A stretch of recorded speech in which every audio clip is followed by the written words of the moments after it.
ॐ श्री साईनाथाय नमः।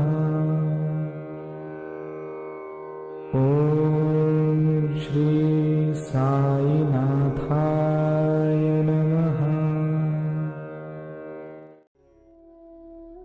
ओम साई राम। साई सच्चरित के पहले अध्याय में गेहूं पीसने की कथा है। बात उस समय की है जब शिरडी और आसपास के गांव में हैजे की बीमारी बड़ी तेज़ी से फैल रही थी। और एक दिन बाबा सुबह मुंह धोकर गेहूं पीसने लगे। यह बात गांव में फैल गई तो बाबा के भक्तों में से 4 औरतें आगे बढ़ीं और बड़े प्रेम से बाबा को बाजू कर चारों गेहूं पीसने लगी और बाबा की लीलाएं गाने लगी। जब सब गेहूं पीसकर हो गए तो चारों ख्याली पुलाव पकाने लगी कि बाबा तो बाल ब्रह्मचारी है और भिक्षा मांगते हैं, वो इस आटे का क्या करेंगे? शायद ये आटा हमारे काम का मुआवजा होगा।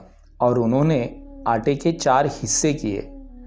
तब तक बाबा कुछ न बोले, लेकिन जैसे ही वो आटा ले जाने लगी तो बाबा ने गंदी गाली देते हुए कहा, ये गेहूं क्या मैंने तुमसे उधार लिए थे जो आटा हक से ले जा रही हो?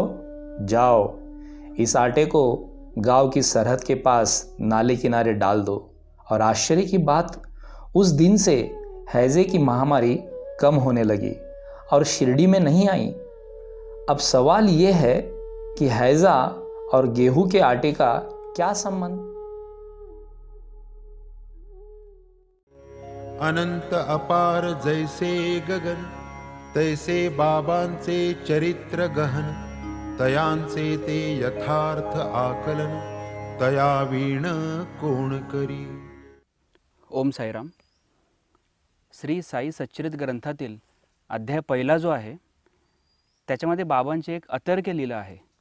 ती अशी की एकदा सकाळी मुखप्रक्षालन वगैरे झाल्यावर बाबा दळणाची तयारी करतात आणि गव्हाच्या पोत्यामधलं गहू काढतात आणि ते सुपात घेतात। दुसरं पोतं खाली ते ठेवतात, त्याच्यावर जातं ठेवतात। जात्याचा जो खुंटा असतो तो अगदी घट्ट फिक्स करतात आणि नंतर हळूहळू गहू दळायला सुरुवात करतात। अर्थात बाबा गहू दळतायत म्हटल्यावर ही मोठी गोष्ट झाली, म्हणून सगळे भक्तगण, सगळे गावातले जे लोक असतात ते हळूहळू ते बघायला येतात आणि बाबांना गहू दळताना बघून ते त्यांच्या जवळ येतात। त्यांना ते प्रेमाने बाजूला करतात।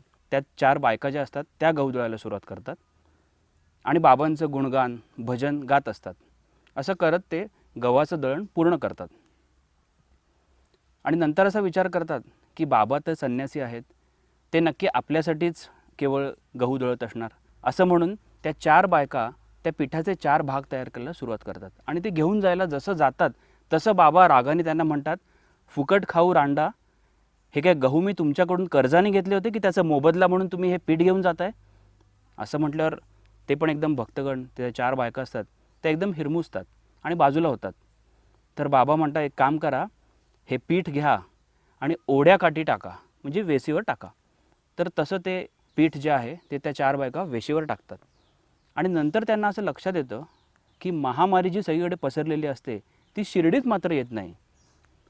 तर कृष्णाजी प्रश्न असा आहे की बाबांनी गहू दळले, त्याच्यानंतर शिर्डीमध्ये महामारी नाही आली, ही त्यांची शक्ती जी आहे ती तर सिद्ध आहेच, त्याच्याबद्दल काही दुमत नाहीच।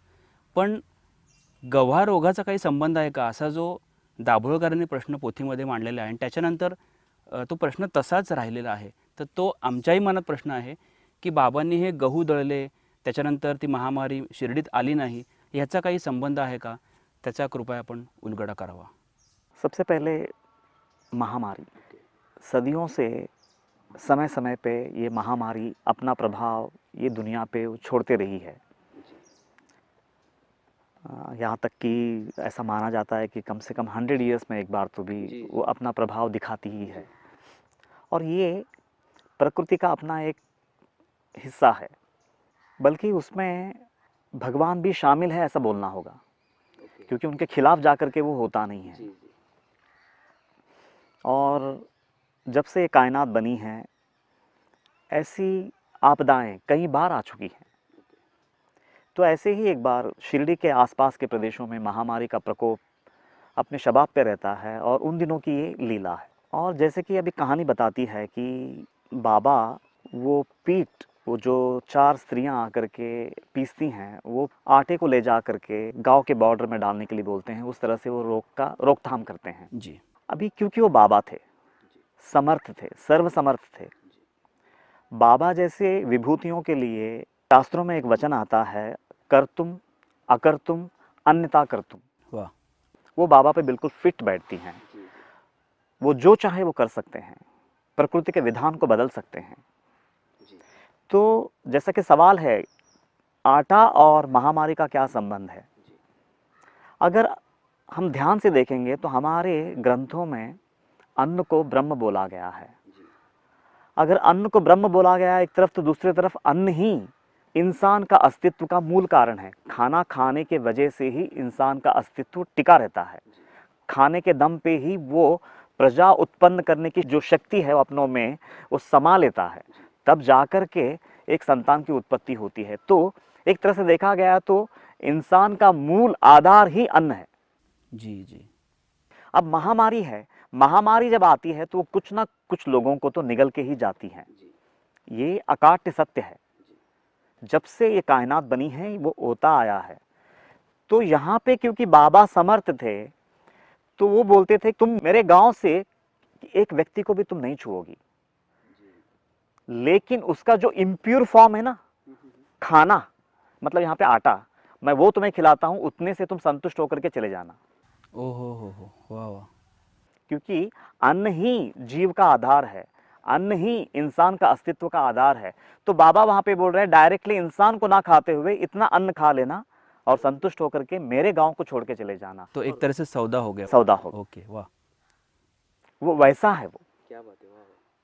क्योंकि वो समर्थ है, वो जो चाहे वो कर सकते हैं, उन पे निर्भर करता है वो। तो वैसा संबंध है। लेकिन है ना, ये कहानी सिर्फ इतनी नहीं है। पहला अध्याय जो है, महामारी जो होती है ना, वो अकाल मृत्यु होती है, सडनली आती है। वो हमको अपना पता दे करके या समय बता कर नहीं आती हैं। तो वो तो अकाल मृत्यु का निवारण किया। लेकिन बाबा ये कहानी जो उन्होंने गढ़ी है ना, बाबा गेहूं पीस रहे हैं, 4 औरतों को पता चलता है तो दौड़ी दौड़ी चली आती हैं। वो ऐसा मानती है कि बाबा का ना घरदार, ना कोई बीवी, ना बच्चा, ये तो बाल ब्रह्मचारी है, बल्कि संन्यास्त व्यक्ति हैं। तो इनको इस आटे की क्या ज़रूरत है? तो ये डेफिनेटली ये इनकी लीला है, ये तो हम में ही बांट देंगे। तो ऐसा मान करके वो और ऊपर से वो बाबा को हटाती हैं और फिर बाबा का गुणगान गाते हुए वो आटा पीसना शुरू कर देती है। और बाबा भी तब तक कुछ नहीं बोलते हैं। जैसे ही आटा पीस के खत्म हो जाती हैं और वो उन पे अपना हक जताती हैं, जैसे ही वो आटा लेके जाने लगती हैं कि उनको रांड करके जो बोल रहे हैं, आल्या रांडा फुकट खाऊ, लुटाया मज धाव धाऊ, गहू माझे काय कर जाऊ, पीठ नेऊ पाहता। वो यही बोलना चाहते थे कि वो जो भगवत गीता का श्लोक है ना, कर्मण्येवाधिकारस्ते मा फलेषु कदाचन, माँ कर्म फल हेतुर्भुर माते संगोस्त्व कर्मणि। तो कर्म करने पे तुमको अधिकार है, पर उसके फल पे नहीं। तो वहां पे बाबा बोलते हैं कि तुमको है ना आदत पड़ गई है कि हमने मेहनत किया कि हम इसके फल के ऊपर हमारा अधिकार सिद्ध हो गया। जी। तो बाबा तब तक कुछ नहीं करते जब तक वो कर्म कर रहे होते हैं। बाबा सोचते हैं इसको करने दो, अच्छा ही कर्म कर रहे हैं ना। लेकिन जैसे ही उसका प्रतिफल समेट करके वो जाने लगती है तो बाबा उनको वहां रोकते हैं, फल उनके हाथ लगने नहीं देते हैं। कर्म तो करवा के लेते हैं, लेकिन फल उनके हाथ लगने नहीं देते हैं। वाह। और ऊपर से वो जाकर के वो बॉर्डर पर डालने के लिए बोलते हैं और महामारी का रोकथाम करते हैं। तो एक साधारण कर्म जो वो औरतें कर रही थी, उसको कर्म योग में कन्वर्ट कर देते हैं। हाँ हाँ हाँ, क्या बात है, वाह, बहुत खूब। वो स्वार्थपूर्ण कर्म था उनका, लेकिन वो जन सेवा में, मतलब लोक सेवा में वो कर्म को परिणत कर देते हैं। तो एक तरह से देखा गया तो बाबा बोल रहे हैं कि मैं यहाँ अकाल मृत्यु का निवारण करने नहीं आया हूँ, मैं एक सद्गुरु हूँ। मैं यहाँ अटल मृत्यु जो तुमको छूने वाली है ना एक दिन, मैं उसका निवारण करने आया हूँ। ओहो हो। जब तक तुम कर्मयोग को नहीं समझोगे, बगैर स्वार्थ के कर्म करना तुम्हारा स्वभाव का हिस्सा नहीं बन जाता, तब तक मैं यहाँ बैठा हूँ, मतलब तुम्हारे साधारण कर्मों को भी मैं कर्मयोग में परिणत कर दूंगा। आज तो मैंने तुमको महामारी से बचाया, ठीक है, लेकिन एक अटल मृत्यु है ना, जो एक दिन तुमको निगलने वाली है, तो उसकी तैयारी भी तो करनी है ना। जी जी। इसीलिए वो स्वार्थपूर्ण कर्म को निष्काम कर्म योग में कन्वर्ट करते हैं। और ये जो मैं जितना भी बता रहा हूँ ना, ये इसी अध्याय का 2 ओवीज हैं जो ये चरित्र में आती हैं। मैं अगर वो नहीं लूँगा तो शायद फिर मेरा ये बोलना सार्थक नहीं होगा। कोण्याही क्रियेचा वा फलाचा करता भोगता नाही मी साचा, हा भाव उपजे जै निहरंकृतीचा, ब्रह्मार्पणाचा तो योग। किसी भी कर्म का कर्ता और भोक्ता मैं नहीं हूँ। निष्काम कर्म योग में जब तक इस तरह से तुम निष्णात नहीं हो जाते हो कि वो कर्म ब्रह्मार्पण योग में कन्वर्ट नहीं होता। और फिर आगे जाकर के और एक ओवी आती है, फलाशेचा पूर्ण विराम, काम्य त्यागाचे हेची वर्म, करणे नित्य नैमित्तिक कर्म, शुद्ध स्वधर्म या नाव। तो जब तक ये निष्काम कर्मयोग को तुम नहीं समझोगे, तुम्हारा अटल मृत्यु नहीं टलने वाला। वो जो अटल मृत्यु जो तुम पे मतलब तलवार जो लटक रही है, वो कभी ना कभी तुम पे गिरने वाली है और मृत्यु तुमको निगलने वाली है। और मेरी चिंता वो मृत्यु को टालना है, अकाल मृत्यु नहीं। तो ये अध्याय पूरा अटल मृत्यु को टालने की बात बता रही है। वाह वाह, क्या बात है। अभी देखो ना, कभी कभी क्या होता है ना कि जो लोग बाबा से सालों साल जुड़े रहते हैं, शुरुआत में तो बाबा उनकी कामना के हिसाब से उनकी हर कामना पूरी करते जाते हैं, लेकिन बाबा का मकसद है ना वो उतना ही नहीं होता। शुरुआत में उनके प्रति आस्था उनकी बनी रहे, इसलिए बाबा वो छोटे मोटे चमत्कार करते हैं। लेकिन एक वक्त आता है जब बहुत मेहनत करता है वो बंदा, लेकिन ना कोई भी फल उसके हाथ नहीं लगता, उसके मन के हिसाब से कुछ भी नहीं होता। तो उस समय एक निराशा का, जैसे मानो एक आवरण सा उसके सामने आ जाता है कि मैं इतना सब कुछ कर रहा हूँ, बाबा है किधर, मेरा एक भी काम मेरे मन के हिसाब से नहीं हो रहा है। तो ऐसे समय में इंसान को समझ लेना चाहिए कि शुरुआत में तो हमारे मन के हिसाब से वो नीचे उतरे थे, लेकिन अब नहीं उतरने वाले। इसका मतलब क्या है मालूम है? हमारे सारे मेहनत को साधारण भावना से जो हम मेहनत कर रहे हैं, उस साधारण कर्म को कर्म योग में कन्वर्ट कर रहे हैं, इसलिए को फल हमारे हाथ लगने से दूर रख रहे हैं। ये बात अगर हम समझ लेते हैं तो पहला अध्याय मुझे ऐसा लगता है कि सही मायने में हमको समझ में आ गया। तो ये सब मिल करके पहला अध्याय है। बहुत सुंदर कृष्णाजी, खूप गहन विवेचन केलं. बऱ्याच वेळा वाचलं असेल पण ह्याचा हा अर्थ असेल हे माहीत नव्हतं.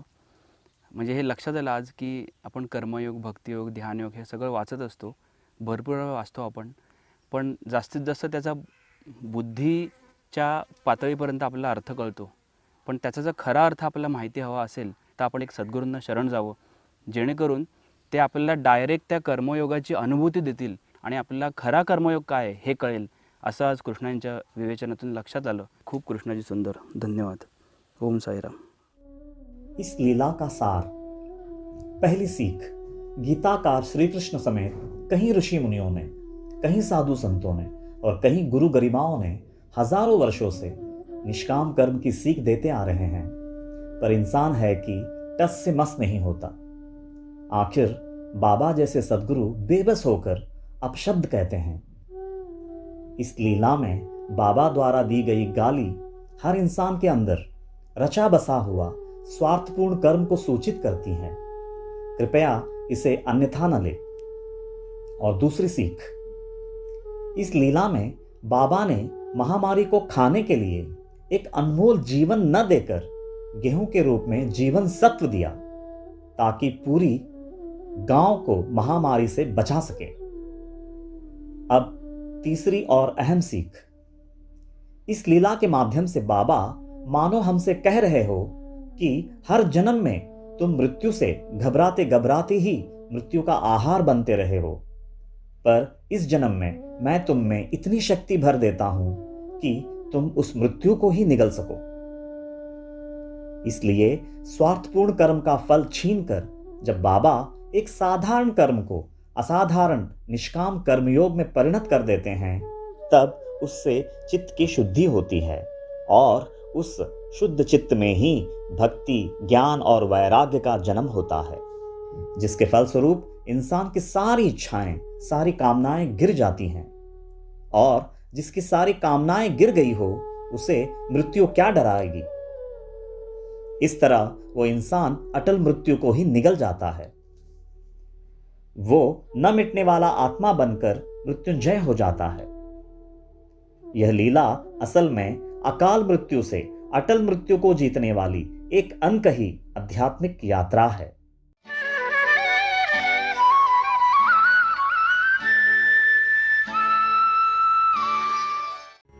साई मुख वचन लाल से भक्त जन होऊनी पिसे, शब्द शब्दांचे जोडून ठसे, पाहत भरवसे प्रतीती।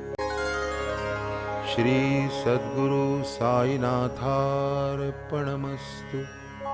शुभं भवतु।